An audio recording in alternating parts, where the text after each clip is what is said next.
Evangelho de Mateus, capítulo 28. Eu vou estar lendo do verso 1 até o verso 15.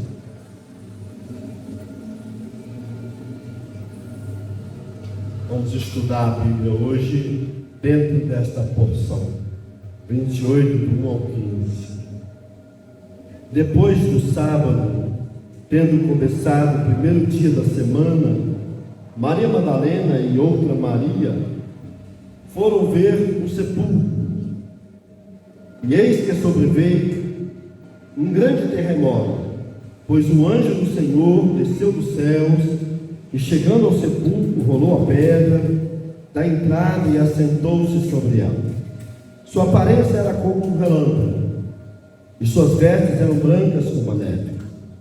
Os guardas tremeram de medo e ficaram como mortos. O anjo disse às mulheres: não tenham medo, sei que vocês estão procurando Jesus, que foi crucificado.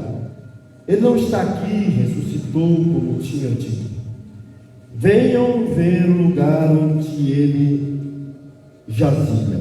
Vão depressa e digam aos discípulos dele: ele ressuscitou dentre os mortos e está indo diante de vocês para a Galileia.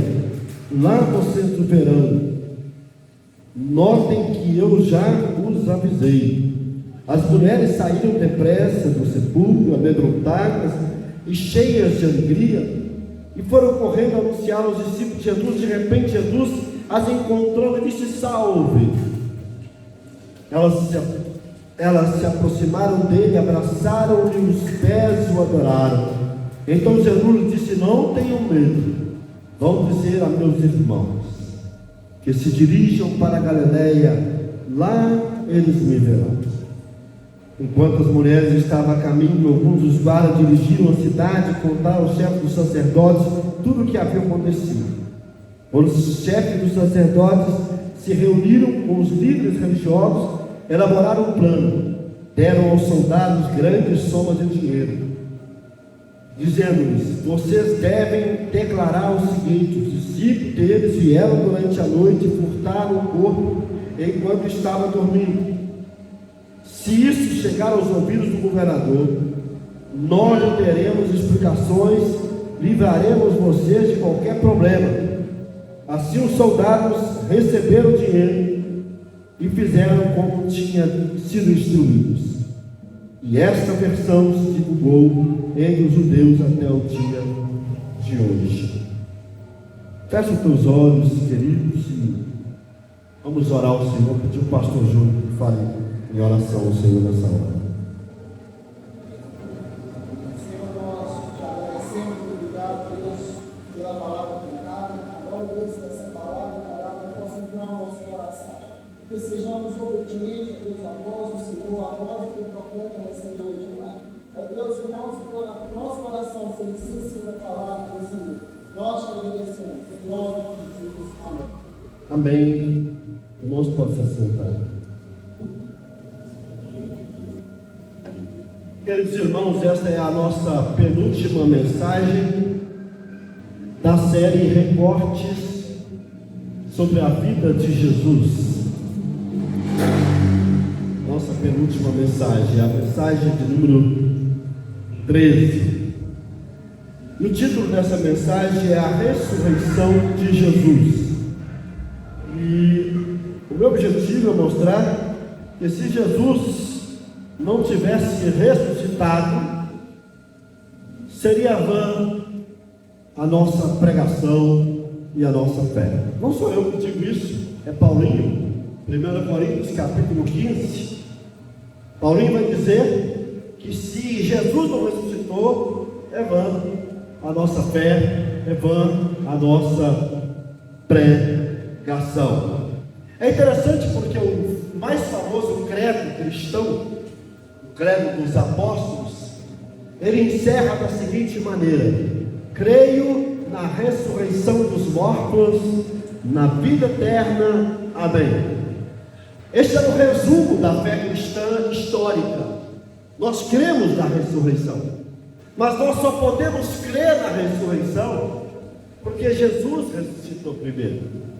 Se Jesus não tivesse ressuscitado, não faria nenhum sentido nós ficarmos aqui esperando e aguardando a ressurreição.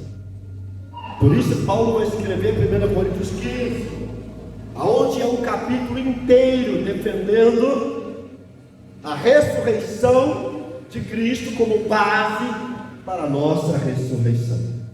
E a história que nós lemos hoje, encerrando quase esse capítulo, é sobre a ressurreição de Jesus. E eu gostaria, a partir desse texto, apresentar alguns fatos importantes sobre a ressurreição. Essa é a minha questão, a minha tese. Quais os fatos que marcaram a ressurreição de Jesus? Eu vou elencar 3 fatos. Fatos históricos, e aqui vou ficar mais preso ao texto. Fatos teológicos, e aí vou sair um pouco do texto. E fatos práticos. Então vamos para os fatos históricos. Portanto, quais os fatos que marcaram a ressurreição de Jesus? Primeiro, a ressurreição de Jesus foi marcada por fatos históricos. O texto já começa no versículo 21 com a visita das mulheres ao túmulo. Olha aí. Depois do sábado, tendo começado o primeiro dia da semana, Maria Madalena e outra Maria foram ver o sepulcro. Os discípulos não, grava isso, esperavam a ressurreição de Jesus.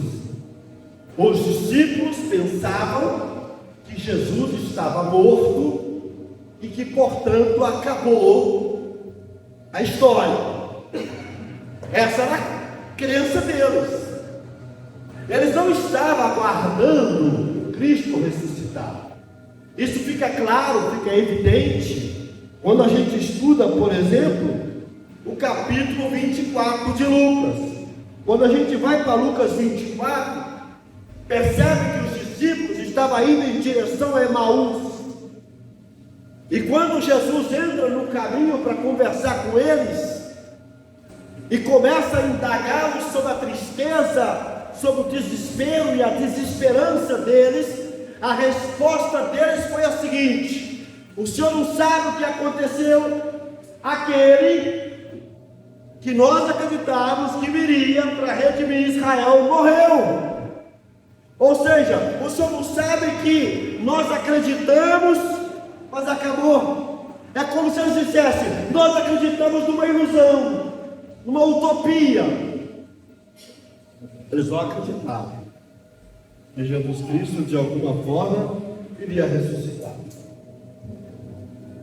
Isso é interessante. Depois eu vou voltar nesse ponto, porque o nível de cegueira espiritual deles era muito grande. Muito grande. Quem estava mais preocupado com a possibilidade da ressurreição de Jesus eram os fariseus e religiosos, como eu citei no sermão passado, em Mateus 27, 63.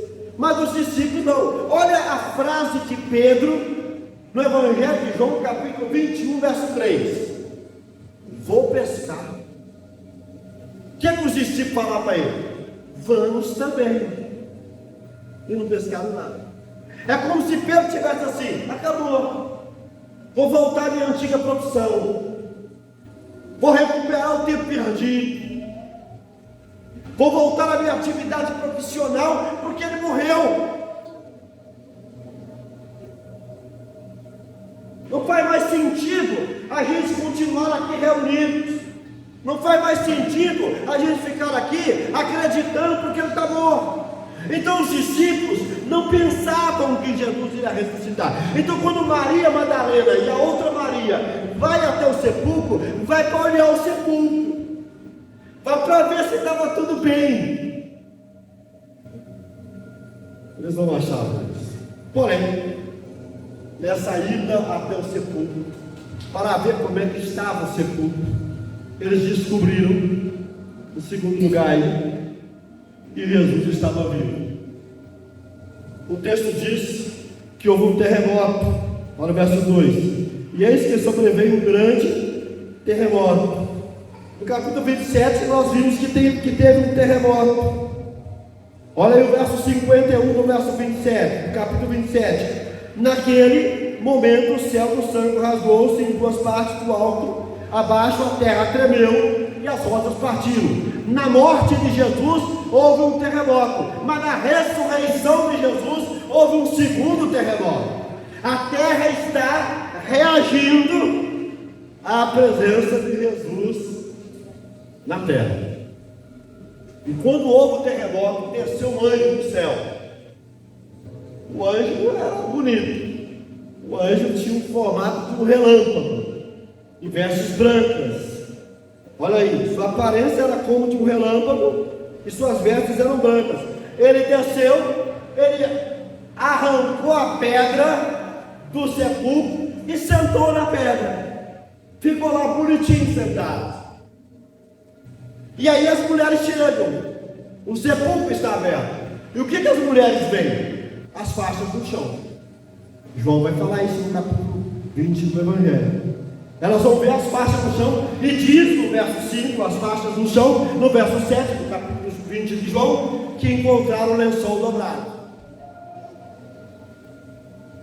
E o lençol dobrado é significativo, porque o lençol dobrado significa, em outras palavras, que o corpo não foi roubado. Porque quem rouba o corpo não ia pegar o lençol e preocupar em dobrar e deixar ele bonitinho lá. Ele dobrou o lençol ficou bonitinho, significa que não houve briga pelo corpo, não houve disputa entre os soldados e alguém tentando roubar o corpo, não houve nada disso.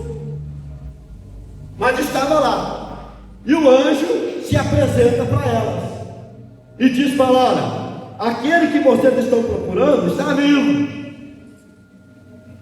E é interessante a frase que o anjo coloca aqui, porque ele diz assim, ó, verso 5: o anjo disse às mulheres: não tenham medo, sei que vocês estão procurando Jesus, que foi crucificado. Ele não está aqui, ressuscitou, como tinha dito. Agora, olha só essa injunção de palavras aqui: venham ver onde ele jazia. Verso 7: vão depressa. Olha a correlação: venham, vão.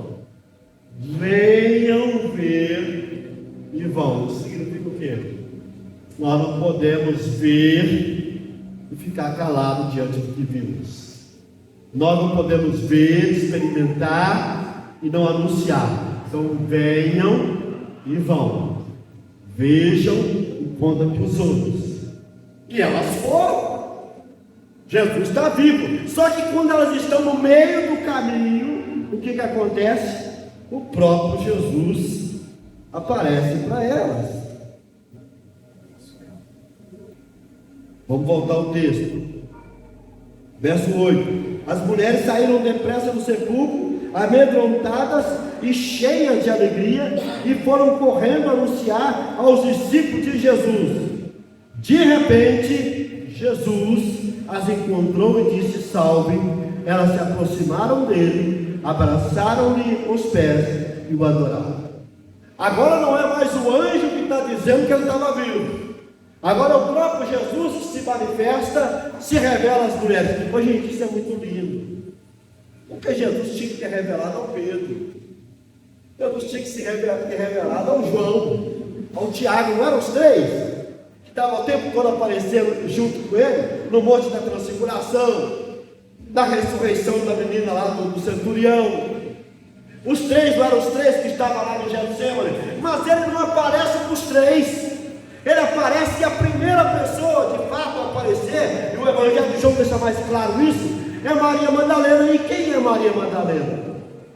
Uma mulher da qual Jesus Cristo expulsou cerca de 7 demônios, e que muitos dizem que era prostituta, mas não há base bíblica para dizer que Maria Madalena era prostituta. Quem popularizou a tese de Maria Madalena prostituta foi o Papa Gregório Magno, no século IV. depois de Cristo. Ele que divulgou essa tese de que Maria Madalena era prostituta. O texto não diz apenas que ela era possuída por demônios.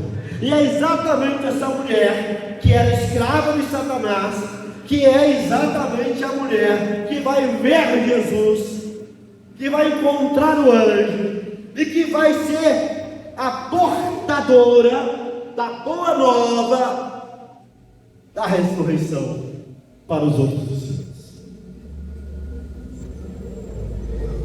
Claro que quando a gente olha para a história bíblica, a gente vai ver que não é fácil, no contexto daquela época, dar ouvido às mulheres, nem a crianças. E talvez os próprios discípulos não tenham acreditado no testemunho delas, porque Lucas 24, quando os discípulos no caminho de Emaús dialogam com Jesus, e eles falam com Jesus assim: o senhor não sabe o que aconteceu? Ele já morreu. E o que eles dizem para Jesus? Inclusive, deixa eu falar uma coisa para o senhor. As mulheres foram lá e disseram que ele estava vivo. Mas se as mulheres disseram que não viram ele, por que vocês continuam incrédulos? Por que vocês continuam céticos? Então, as mulheres não afirmaram. Parece que não deram muito valor ao testemunho delas. E depois diz o próprio discípulo no caminho de Emaús que os outros discípulos foram lá e confirmaram que o túmulo estava vazio. Mas mesmo assim, eles continuaram incrédulos e céticos. Gente, muitas das vezes, mesmo diante de testemunhas, nós continuamos incrédulos e céticos. Infelizmente. É por isso que Jesus teve que aparecer depois para todos eles. E é interessante porque depois Jesus aparece para os 10, né? Lembra que Jesus aparece para os 10? Ele entra pela parede e ele diz, né? Paz seja convosco. E só não estava lá dois, né? Judas e Tomé. E Jesus aparece para os 10, se revela aos 10, sopra o Espírito sobre os 10, e o que acontece com Tomé? Também não acredita. Provavelmente o Tomé teve o testemunho das mulheres, provavelmente o Tomé teve o testemunho dos discípulos, mas continua incrédulo. Está vendo, gente? Gente, às vezes nós precisamos de uma revelação do Espírito para nós. Eu cheguei nessa conclusão. A gente lê a Bíblia, mas as pessoas continuam dentro da igreja incrédulas, céticas. Às vezes nós precisamos do Espírito. É por isso que Paulinho vai dizer em Efésios, no capítulo 2, e ele ora a Deus para que Deus abra os olhos do coração das pessoas. Sabe por quê? O coração está certo. Vamos lá. Nós estamos dentro da igreja, nós lemos a Bíblia, nós ouvimos pregação do pastor, de outros pastores, mas continuamos cegos. E às vezes precisamos dessa iluminação do Espírito que possa dizer para nós assim: olha, ele está vivo. Você pega, voltando para os discípulos no caminho de Emaús. Quando é que os discípulos descobriram que Jesus estava vivo? Foi quando Jesus partiu o pão. Na comunhão com eles, partiu o pão. Diz eles que durante a conversa o coração queimava, os olhos ardiam. Mas quando parte o pão, Jesus revela a eles. Amados irmãos, eles pensavam que Jesus estava morto, mas descobriram que Jesus estava vivo. E Paulinho vai dizer no capítulo 15, 1 Coríntios, que ele apareceu para cerca de 15 pessoas. Perdão, 500 pessoas. Ou seja, 500 pessoas viram Jesus ressuscitados pessoalmente. Isso, irmãos queridos, é muito interessante, porque é uma igreja. 500 pessoas testemunharam, perceberam ali claramente que Jesus Cristo estava vivo. Não foi apenas os 12. Cerca de 500 pessoas perceberam que Jesus Cristo estava vivo. Agora, Jesus vira para essas mulheres e fala: olha, vão para Galiléia e fala para os meus irmãos. Eu amei essa palavra. Eu amei essa palavra. Jesus vira e fala assim: vão e fala para os meus irmãos. Diferente, não é? Como que ele diz aí, verso 10? Então Jesus lhe disse: não tenho medo, vão dizer a meus irmãos. É interessante porque lá em Mateus, Jesus vai dizer, chegam para Jesus e falam para ele assim: ó, sua mãe, seus irmãos estão aí fora. Quem é minha mãe? Quem são meus irmãos? São aqueles que ouvem e obedecem a que Jesus está dizendo. Meus irmãos são meus discípulos. Meus irmãos é todos aqueles que reúnem a sua vida em torno da minha pessoa, aqueles que trazem a minha pessoa para o centro da sua vida, para o centro da sua pessoa. Mas há um segundo fato aqui histórico que nós temos que entender, queridos irmãos. Além desse aspecto de Jesus ressuscitar e eles viram, né? Nós temos aqui a atitude dos soldados em tentar destruir as provas testemunhais da ressurreição de Jesus, que é o que está aí no verso 11 até o verso 15. E é interessante porque o que nós vemos aqui é que esses soldados não vão procurar Pilatos. Ora, se eu sou soldado, se eu faço parte de uma centúria romana, por que eu vou procurar os chefes dos fariseus? Por que eu vou atrás dos fariseus? Eu tenho que ir atrás de Pilatos. Ó, o corpo sumiu. Ou um terremoto lá, pedra abriu, o corpo não está lá mais. Mas não, eles vão atrás dos fariseus. E provavelmente, porque já havia uma negociação entre eles e os fariseus: ó, se acontecer qualquer coisa, a primeira pessoa que tem que saber somos nós. Nós temos que estar a par dessa história. Não conta para ninguém. Não vai até o chefe de vocês. Não vai até Pilatos. Vocês vão em nós. Nós vamos resolver com vocês. E fica tranquilo, porque nós vamos pagar bem vocês. O que foi que aconteceu? Eles armaram um plano. O plano significa o seguinte: vocês vão dizer para todos que roubaram o corpo de Jesus.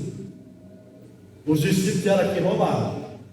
E pode estar tranquilo, que eu vou dar uma grande soma de dinheiro para vocês. E além disso, deixa que nós resolvemos lá com Pilatos. Se acontecer alguma coisa, nós explicaremos, nós vamos respaldar vocês. Porque eles poderiam perder o emprego, falso testemunho. Mas eles armaram tudo bonitinho. Agora, eu estava pensando aqui, essa ideia de que o corpo foi roubado não faz sentido. Eu acho até que a ideia do corpo roubado, ele testemunha mais a favor da ressurreição de Jesus do que contra. Se não, vejamos, os amigos dele roubou o corpo dele. Por que os amigos roubariam o corpo, se nem eles acreditavam que Jesus iria ressuscitar? Vou ficar com o corpo em casa lá. Roubamos o corpo para ficar com ele aqui, para dizer que o corpo é nosso. Nós temos o corpo. Eles não acreditavam. Tanto é que não acreditavam que o Pedro voltou às atividades de pescador. Tanto é que não acreditava que os discípulos no caminho de Emaús, mesmo diante do testemunho das mulheres e dos outros discípulos, continuaram a vida normal. Mas e os inimigos? Os amigos, não faz sentido roubar, porque não acreditavam. Então isso depois prova o contrário. Mas e os inimigos? Não poderiam os inimigos roubar o corpo e depois dizer que era eles que roubaram? Se os inimigos tivessem roubado, Por que é que os inimigos não usou o corpo de Jesus para comprovar que ele estava morto, quando eles começaram a pregar que estava vivo? Ele está vivo, Jesus ressuscitou. Aí os fariseus: opa, nós temos a prova, o corpo está lá em casa. Nós aguardamos o corpo para servir de prova para todo mundo que viesse a dizer que estava vivo.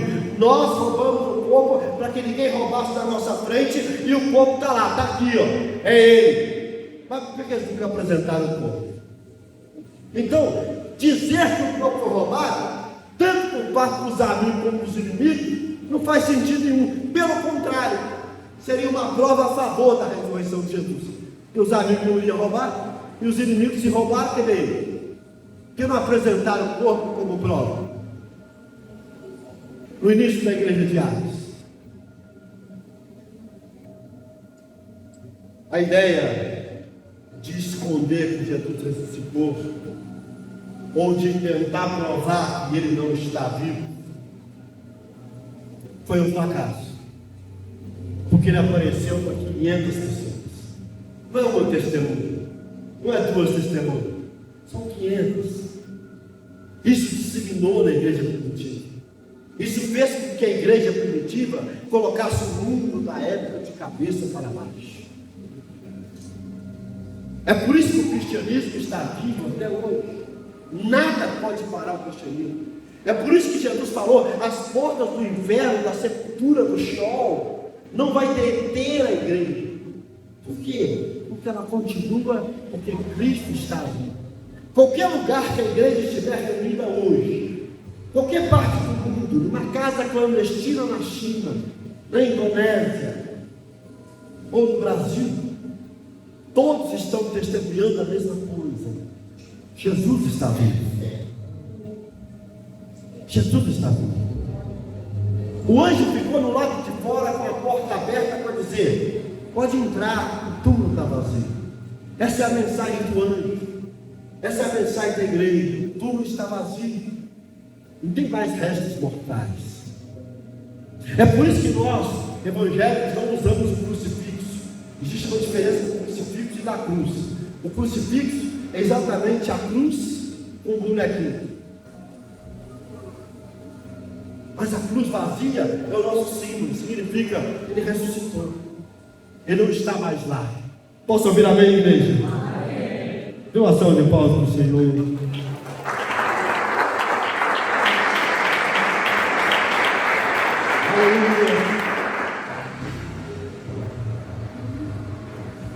Em primeiro lugar, quais fatos marcaram a ressurreição de Jesus? Foram fatos históricos. Mas em segundo lugar, foram fatos teológicos. A ressurreição de Jesus, em segundo lugar, foi marcada por fatos teológicos. Eu vou apresentar aqui alguns fatos teológicos. Primeiro, Jesus ressuscitou para provar a sua divindade. Isso é um fato teológico. Se Jesus não tivesse ressuscitado, ele seria um homem como Buda, como Confúcio, como Maomé. Mas ao ressuscitar, ao voltar à existência, ele demonstra com isso que ele não é um simples líder religioso. E é interessante porque o capítulo aqui, no verso 16, Jesus vai dizer exatamente o seguinte, verso 18: então Jesus aproximou e disse: foi-me dada toda a autoridade nos céus e na terra. Ou seja, logo após a ressurreição, Jesus declara: toda a autoridade me foi dada no céu e na terra. Não é que Jesus não tinha essa autoridade antes, ele tinha. Ele está falando aqui de uma autoridade conquistada, de um direito conquistado. Eu venci a morte, eu paguei o preço do pecado, eu agora tenho autoridade para ser o cabeça da igreja, o Senhor da igreja. Não é uma autoridade inerente, porque isso ela nunca perdeu, mas essa autoridade conquistada de ser o Senhor da própria igreja. Ele diz: a minha autoridade é no céu e na terra. Não é só na terra. Isso é uma prova da sua divindade. E ele diz assim: vão e façam discípulos de todas as nações, batizando-os em nome do Pai, do Filho e do Espírito. Ele se inclui na mesma categoria do Pai e do Espírito. Quando ele diz: batiza em nome do Pai, o Pai é Deus. Batiza em nome do Espírito, o Espírito é Deus. Batiza em meu nome, o Filho, eu sou Deus.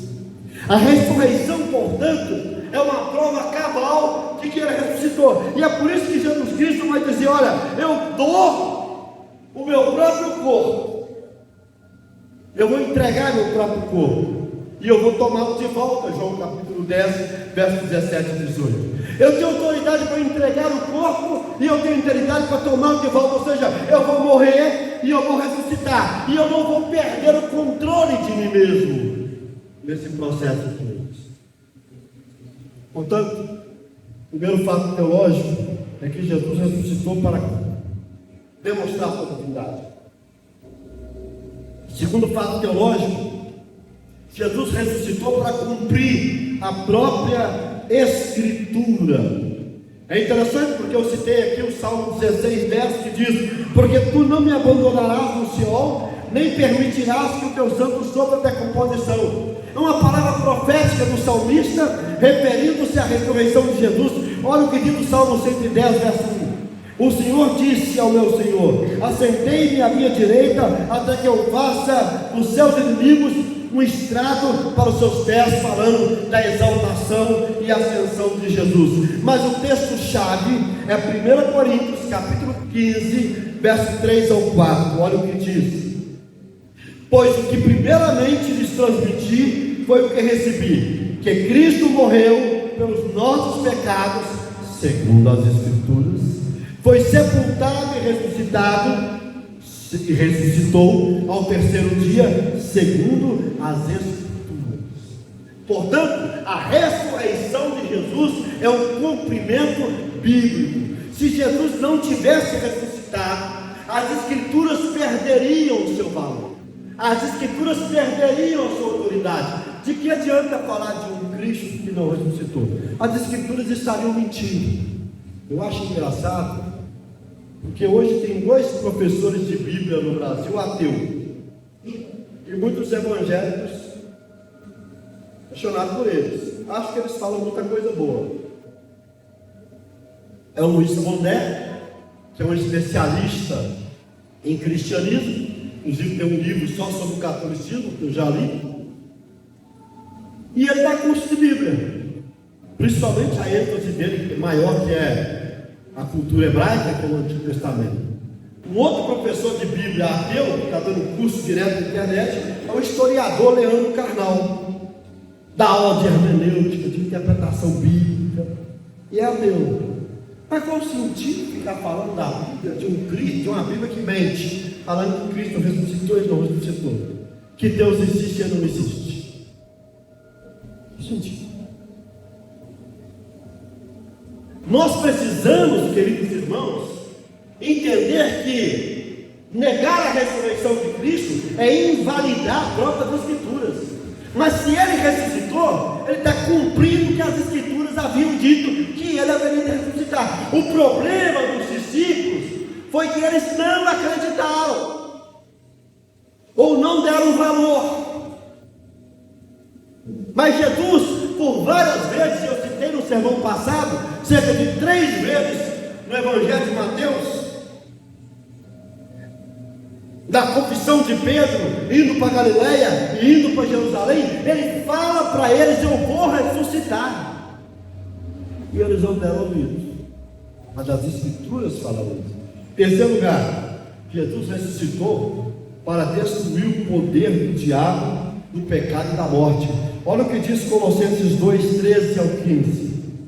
Quando vocês estavam mortos em pecados e incircuncisão da carne, Deus os vivificou juntamente com Cristo.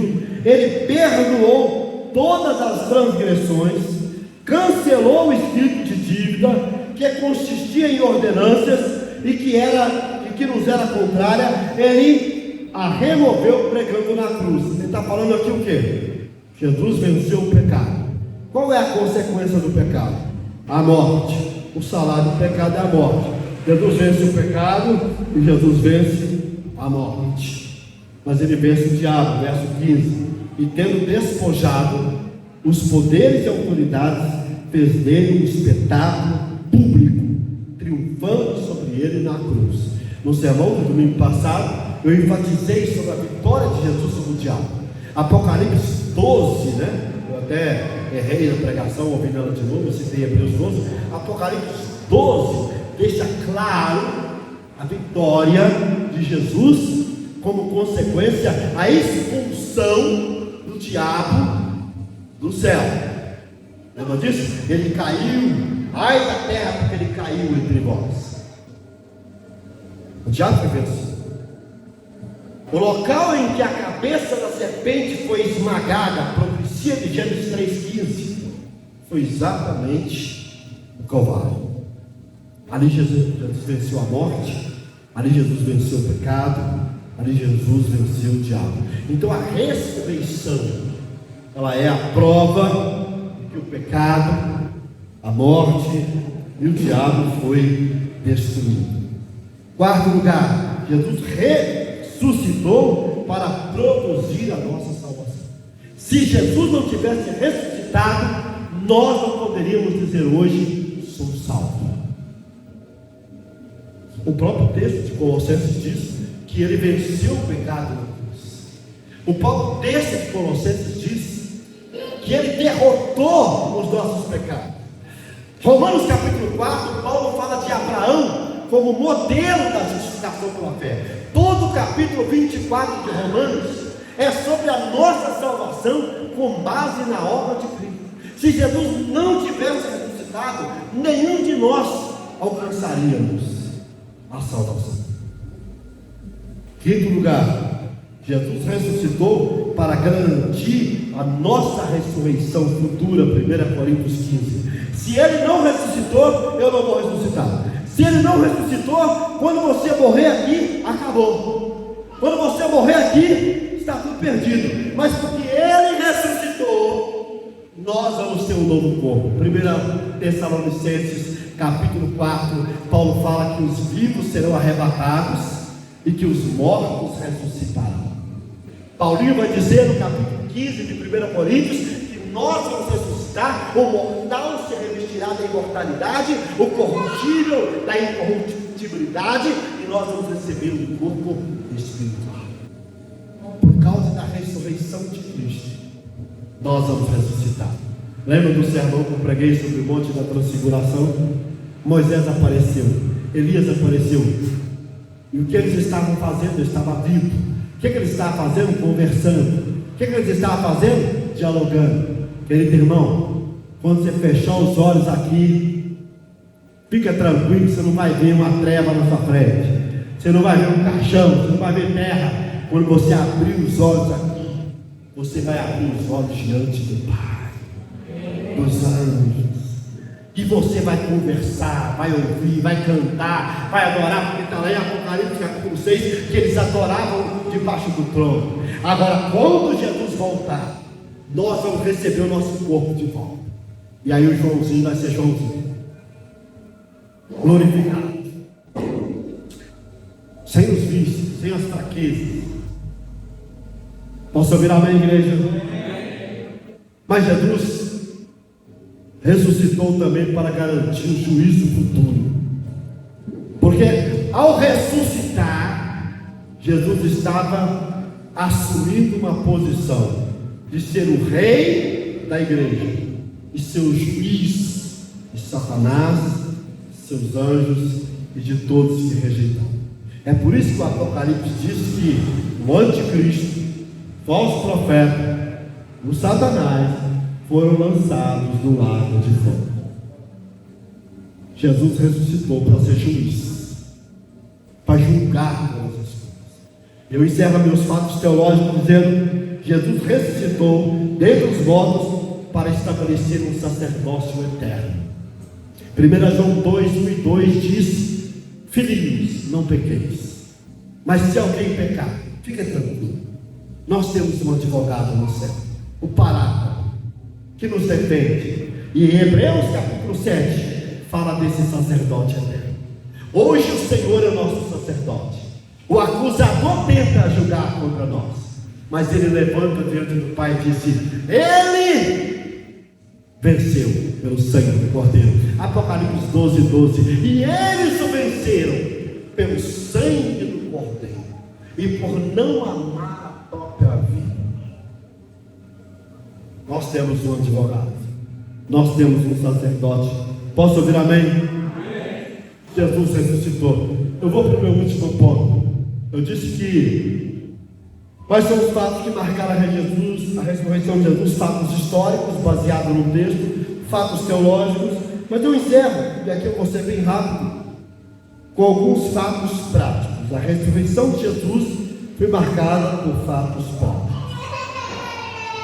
Primeiro fato prático: a ressurreição criou um novo senso de esperança. Os discípulos achavam que Jesus estava morto, estavam tristes.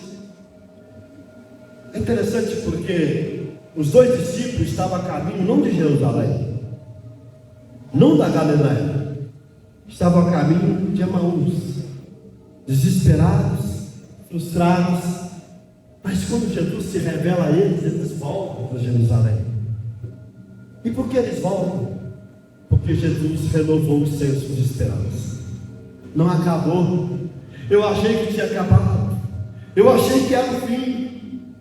Eu achei que estava tudo perdido, mas não está. Quando Pedrinho sai e diz: olha, eu vou pescar, e ele foi. Os outros disseram: vamos também. E eles foram e começaram a pescar. E de repente, o que acontece? Jesus aparece na praia. O Pedro falou: mestre. O Pedro pulou sem roupa, pelado, foi até Jesus. E o que Jesus fez com Pedro ali naquela hora? Jesus falou 3 vezes para Pedro: Pedro, tu me amas? Jesus curou a alma de Pedro, que carregava aquela culpa, aquela mágoa de ter negado Jesus 3 vezes. Jesus restaura Pedro. Diz: olha, Pedro, apacenta meus cordeirinhos, cuida da minha igreja, cuida do meu povo. Jesus devolveu para Pedro a esperança, brilho nos olhos. A ressurreição fala de recomeço. A ressurreição fala de renovação de vida. A ressurreição fala de novo sentido para a nossa história. Porque Ele ressuscitou, querido, você pode continuar lutando. Porque Ele ressuscitou e Ele está vivo, você pode continuar lutando. Não acabou, a doença não é o fim, os problemas seus não é o fim, a porta fechada não é o fim. Ele está vivo, Ele ressuscitou, o nosso Senhor está vivo. Esse Ele está vivo, a esperança. Esse Ele está vivo, há novas oportunidades. Esse Ele está vivo, há chances de milagre. Esse Ele está vivo, o milagre na sua vida pode acontecer, o milagre na minha vida pode acontecer. Se Ele ressuscitou, a cura é real, o milagre é real, a salvação é real. Se Ele ressuscitou, tudo é possível. Glória ao Senhor.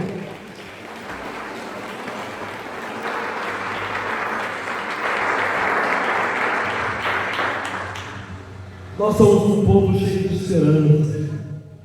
Quando Jesus entra no caminho de Emaús, daqueles discípulos, não entrou para criticar, não entrou para julgar pedra. Jesus entrou ali para caminhar com eles, pegar na mãozinha deles, comer pão com eles e ter filhos. Eu sei que vocês erraram por ignorância, por cegueira espiritual. Eu sei que vocês não acreditaram, mas eu estou vivo. A palavra falava sobre mim, o Antigo Testamento falava sobre mim. Jesus renovou o sentido da vida dele. Eu fico imaginando quando os discípulos viram Jesus vivo. Nós não acreditamos numa mentira. Igreja, você não acreditou numa mentira. E esse Jesus que ressuscitou, Ele falou que vai voltar. Tem muita gente que não está acreditando. Tem muita gente vivendo como se Jesus não ressuscitasse mais, como se Jesus não tivesse ressuscitado. Tem muita gente vivendo como se Jesus não fosse voltar, mas Ele vai voltar. E o mais interessante, Ele vai voltar para levar o seu povo. Nós vamos estar com Ele, e nós vamos morar na terra com Ele. Nova Jerusalém, vamos viver uma vida maravilhosa. O que é a Nova Jerusalém? É o paraíso, o Éden restaurado na terra. Não faz sentido a gente viver como se aqui fosse o fim. Aqui não é o fim. Quando a gente está no velório, a gente fala da ressurreição, não é teoria, é prática, é convicção. Posso ouvir amém, igreja? Amém. Queridos irmãos, a ressurreição, ela nos deu um senso de esperança, mas em segundo lugar, irmãos, a ressurreição, ela nos deu também um senso de comunidade. É interessante que Jesus fala para eles assim: olha, para os discípulos, vamos para Galileia, fiquem juntos, se reúnam lá, me aguardem. Vocês é minha família, irmãos, meus irmãos, vocês são meus irmãos. Nós somos uma família. Quando Jesus ressuscita, ele cria esse senso de pertença. Eu pertenço a uma família. Eu não estou sozinho nesse mundo. Eu não estou sozinho nesse universo. Eu tenho uma família espiritual. Eu tenho uma família que eu amo, que eu me relaciono. Irmão, deixa eu falar uma coisa aqui do ponto de vista psicológico. 3 coisas são fundamentais para a nossa saúde psicológica. Primeiro, o senso de pertença. Eu faço parte de um grupo, eu tenho uma família, eu pertenço a alguém me pertence. Isso me dá sentido para viver. Quem não tem senso de pertença está morto, não está nem aí para nada, não está nem aí para o que faz, não pensa nas consequências. Mas quem tem senso de pertença, ele passa a dar valor, porque ele sabe que ele faz parte de uma rede. Jesus está dizendo: a comunidade é essa rede. Jesus fala no plural: vão, façam discípulos, vão para Galileia. Os 11 foram, se reuniram, estiveram juntos. A comunidade é a nossa família. Jesus diz: aquele que ouve a minha palavra, faz o que eu quero, aquele que me obedece, esses são a minha família, são esses os meus irmãos.